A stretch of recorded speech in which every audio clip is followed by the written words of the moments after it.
नमस्कार दोस्तों, स्वागत है आपका साइंस जर्नी में। दुनिया में जहाँ जहाँ ज्ञान का सृजन हुआ, सृजनकर्ताओं ने ज्ञान को चारों तरफ बिखेरा। जम्बू द्वीप से श्रमण संस्कृति से निकले हुए दो धम्म जैन जहाँ भारत में कुछ हिस्सों में प्रसिद्ध हुए, वहीं बौद्ध भारत के साथ साथ पूरे विश्व में भारत को विश्व गुरु बना दिए। वहीं 13वीं सदी में एक ऐसा व्यभिचारी बलात्कारी धर्म भी आया जिसे अपने धर्म की बातें बताने में भी शर्म आ रही थी। इसीलिए उसने एक कम्युनिटी बनाई जिसका नाम रखा ब्राह्मण और कहा कि उसकी इस बातों को सिर्फ ब्राह्मण ही जान सकते हैं और उसका नाम दिया वेद। फिर उसने भारतीयों को 4 भाग में बांट दिया और कहा कि वेद की शिक्षा सिर्फ ब्राह्मण लेगा, उसके बाद क्षत्रिय होगा, वैश्य होगा और शूद्र होगा। अब सोचिए 8वीं शताब्दी तक पूरा भारत बौद्धमय था और 13वीं सदी में जब वेद के भाष्यकर्ता सामने आते हैं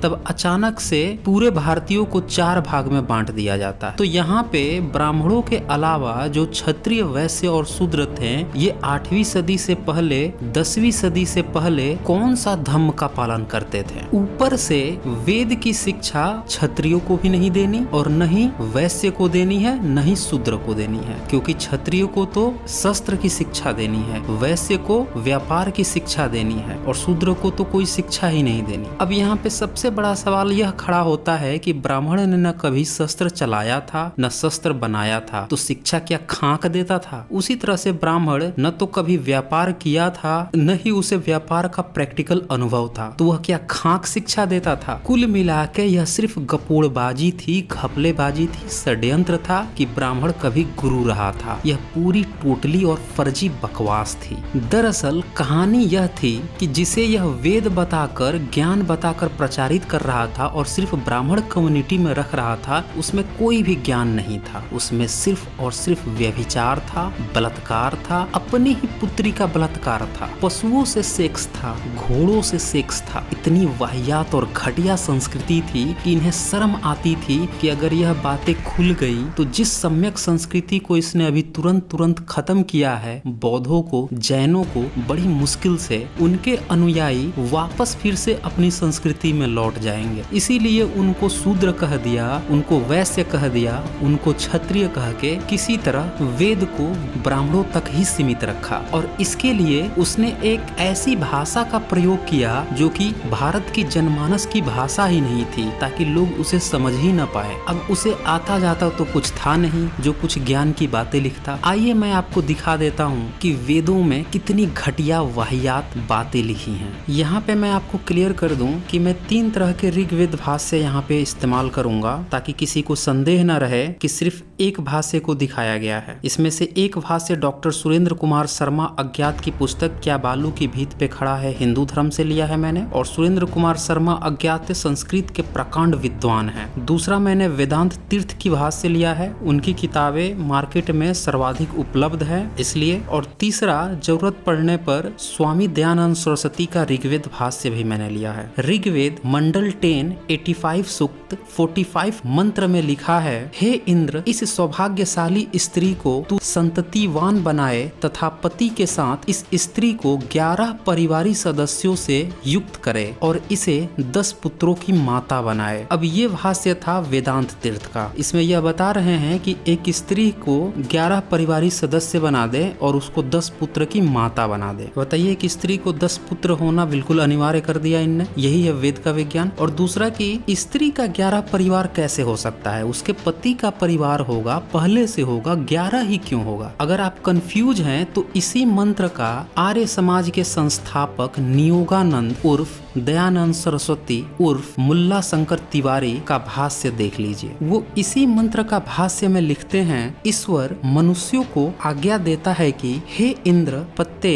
ऐश्वर्य युक्त तू इस स्त्री को वीर्यदान देकर सुपुत्र और सौभाग्य युक्त कर। हे वीर्य पुरुष, पुरुष के प्रति वेद की यह आज्ञा है कि इस विवाहिता या नियोजित स्त्री में 10 संतान पर्यंत उत्पन्न कर, अधिक नहीं, तथा हे स्त्री तू नियोग में 11 पति तक कर, अर्थात एक तो उनमें प्रथम विवाहित और 10 पर्यंत नियोग के पति कर, अधिक नहीं। इसकी यह व्यवस्था है कि विवाहित पति के मरने व रोगी होने से दूसरे पुरुष या स्त्री के साथ संतानों के अभाव में नियोग करे, तथा दूसरे के भी मरण व रोगी होने के अनंतर तीसरे के साथ कर ले। इसी प्रकार 10वें तक करने की आज्ञा है, परंतु एक काल में एक ही वीर्यदाता पति रहे, दूसरा नहीं। इसी प्रकार पुरुष के लिए भी विवाहित स्त्री के मर जाने पर विधवा के साथ नियोग करने की आज्ञा है, और जब वह भी रोगी हो वह मर जाए तो संतानोत्पत्ति के लिए 10वीं स्त्री पर्यंत नियोग कर लेवे। अगर किसी को डाउट है तो ये स्वामी दयानंद कृत ऋग्वेदादि भाष्य भूमिका पृष्ठ 252-253 पर देख लीजिए। अब देख लिया आपने नियोगानंद उर्फ स्वामी दयानंद सरस्वती का वेद विज्ञान। आप इस मंत्र को बार बार पढ़ें। आप सोचें कि यह कौन सा वेद का विज्ञान है कि शादी एक से ही करनी है, लेकिन पति यदि मर जाए या रोगी हो जाए तो किसी दूसरे मर्द के साथ स्त्री को संभोग करके बच्चा पैदा करना है। अब वह बाहरी आदमी फिर से रोगी या मर जाए तो फिर तीसरे मर्द से संभोग करके बच्चा पैदा करना है। यह प्रक्रिया अगले 10 पुरुषों तक करनी है और पति को लेकर 11 हो जानी चाहिए, क्योंकि उस औरत को 10 बच्चे तो पैदा करने ही करने हैं। अब नियोगानंद ने खुद शादी नहीं की थी, तो क्या वह खुद नियोग का लाभ लेने के लिए इस तरह की बातें किए थे? ये है वेद का विज्ञान। इतना बड़ा व्यभिचार, क्या यह ज्ञान की किताब है? अब वही बात पुरुष के लिए भी है कि अगर उसकी पत्नी मर जाए तो उसे भी दोबारा शादी नहीं करनी है, बल्कि उसे किसी विधवा को गर्भवती करके पुत्र की उत्पत्ति करनी है। फिर वह विधवा अगर मर जाए या रोगी हो जाए तो किसी दूसरी विधवा को खोजकर फिर उसे गर्भवती करना है। इस तरह से उसे 10 अलग अलग विधवाओं को खोजकर गर्भवती करना है, क्योंकि उसे 10 पुत्र की प्राप्ति करनी है। यही वेद का आदेश है। अब बताइए यह वेद है या खेद है? और ये 20वीं सदी के आर्य समाज के संस्थापक हैं। अब यहाँ पे आर्य समाजियों को बताना चाहिए कि उनके यहाँ नियोग से कितने बच्चे पैदा होते हैं। और आजकल तो आर्य समाजी चैनल बना कर नास्तिकों को दिन रात गाली देते रहते हैं, तो उन्हें इस बात का भी खुलासा करना चाहिए कि वह इस 11 नियोग में से कौन सी नियोग की संतान है, और यह प्रैक्टिस उनके यहाँ अभी भी जारी है या बंद कर दिए हैं, ताकि सभी को उनके इस वेद के नियोग विज्ञान का पता चल सके। इसके अलावे भी और भी कई सारी मंत्र है जहाँ पे वेद पूरी तरह से घटिया बातें करते हैं। ऋग्वेद के मंडल 164 सूक्त के 33 मंत्र को देखिए, वहाँ पे लिखा है स्वर्ग मेरा पालक और जनक है, पृथ्वी की नाभि मेरा मित्र है, और यह विस्तृत पृथ्वी मेरी माता है। उच्च पात्र द्वय के बीच योनि है, वहाँ पिता दूर स्थिता का गर्भ उत्पादन करता है। अब बताइए पिता यहाँ पे गर्भ का उत्पादन कर रहा है। आगे वह विचार इसी मंत्र का वेदांत तीर्थ, जो कि आधुनिक भाष्यकार हैं और लिपा पोती करके वेद को संस्कारित बनाने का प्रयास करते हैं, वो लिखते हैं जगत का नाभि रूप सूर्य हमारा पिता और मित्र रूप है, विशाल पृथ्वी हमारी माता समान है, आकाश और पृथ्वी के बीच अंतरिक्ष योनि रूप है, वहाँ पिता गर्भ की स्थापना करता है। अब देखिए लिपा पोती इनने की, लेकिन बचा नहीं पाए। अब पिता गर्भ की स्थापना कैसे करेगा? अब पति करता है, अगर उसकी बहन होगी तो उसका जीजा करेगा, लेकिन यहाँ तो आकाश और पृथ्वी के बीच अंतरिक्ष योनि रूप है। अब बताइए इन्हें आकाश की भी डिफिनेशन नहीं पता है कि आकाश क्या होता है। आकाश और पृथ्वी के बीच में अंतरिक्ष होता है और वो योनि के रूप में होता है। यही है वेद का विज्ञान। ऐसा लगता है कि जैसे वेद को लिखने वाले भर लोटा गांजा पीते थे, सस्ता वाला अफीम चाटते थे और फिर वेद का मंत्र गपोड़ते थे। ऋग्वेद के 10वें मंडल के 61 सूक्त के 5th मंत्र में लिखा है जो प्रजापति का वीर्य पुत्रोत्पादन में समर्थ है वह बढ़कर निकला। प्रजापति ने मनुष्यों के हित के लिए रेत वीर्य का त्याग किया, अर्थात वीर्य छोड़ा। अपनी सुंदरी कन्या उषा के शरीर में ब्रह्मा व प्रजापति ने उस शुक्र वीर्य का सेंक किया, अर्थात वीर्य सिंचा। देखा यहाँ पे सीधे सीधे आ गया कि ब्रह्मा और प्रजापति ने वीर्य अपनी सुंदरी कन्या में सेंक दिया। दिया, सींच दिया। इसी मंत्र की लीपापोती करने के चक्कर में वेदांत तीर्थ ने अपने भाष्य में लिखा, प्रजन कर्म में समर्थ ब्रह्मा मनुष्यों के लाभार्थ अपने तेज की वृद्धि करता है तथा आवश्यकता अनुसार उसे पुनः धारण करता है। जगत की उत्पत्ति के लिए उसने वह तेज अपनी सुंदर कन्या में स्थापित कर दिया। अब देखिए, ब्रह्मा पूरी सृष्टि की रचना करता है और सृष्टि की रचना करने के लिए अपनी पुत्री में स्थापित कर देता है। हो गया वेद का विज्ञान। तो लीपापोती करने के बाद भी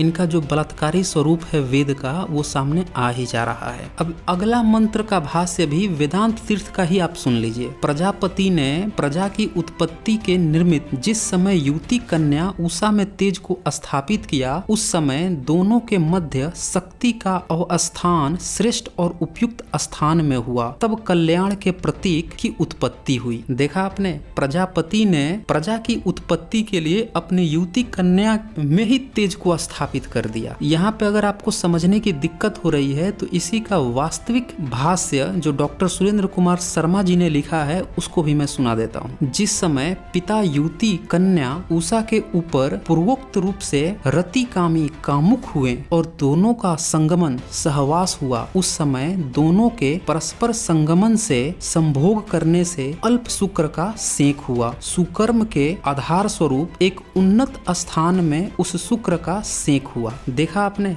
सीधे सीधे पुत्री और पिता के बीच में संभोग की बात चल रही है। ये है वेद का विज्ञान। वेदों में पिता और पुत्री के बीच व्यभिचार की बातें यहीं पे नहीं रुकती है। इसका अगला मंत्र 7th भी देख लीजिए। जिस समय पिता ने अपनी कन्या उषा के साथ संभोग किया, उस समय पृथ्वी के साथ मिलकर शुक्र का सेक किया, अर्थात वीर्य सींचा। सुकृति देवों ने व्रत रक्षक ब्रह्मा का निर्माण किया। अब इसी मंत्र का वेदांत तीर्थ ने चाह कर भी लीपापोती करते हुए भी व्यभिचार को नहीं छुपा पाते हैं। वे लिखते हैं, जब प्रजापति के तेज का संयोजन कन्या के साथ हुआ तब पृथ्वी के निर्मित उत्पत्तिदायक तेज का अभिषेचन किया गया। यानी कि यहाँ भी ब्रह्मा अपनी कन्या में ही अपना संयोजन कर रहा है। कुल मिला के यहाँ भी ब्रह्मा बलात्कारी ही साबित हो रहा है। अब यह बात मैं नहीं बोल रहा हूँ, ये 1873 में एक किताब आई थी गुलामगिरी। उस समय पिछड़े वर्ग से आते थे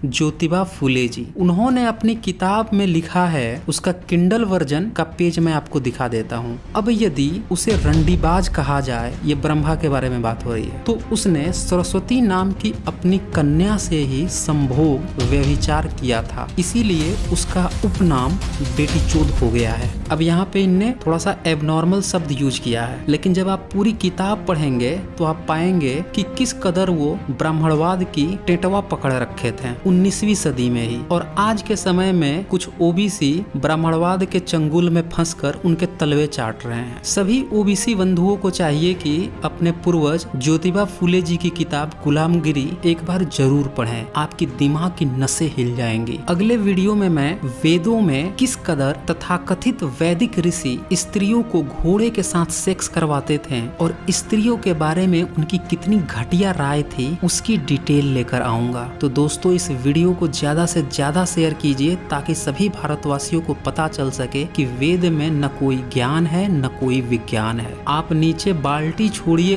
अंजुली भी लगा लीजिए तो भी एक बूंद विज्ञान का उसमें से नहीं टपकने वाला। सिर्फ शब्दों का खेल है, अर्थ बदल के इधर से उधर किया जा रहा है। और जिस तरह से 13वीं सदी से आपको वेद भाष्य के नाम पर मूर्ख बनाया गया, वही काम आज के भाष्यकार भी कर रहे हैं। तो आज बस इतना ही। धन्यवाद।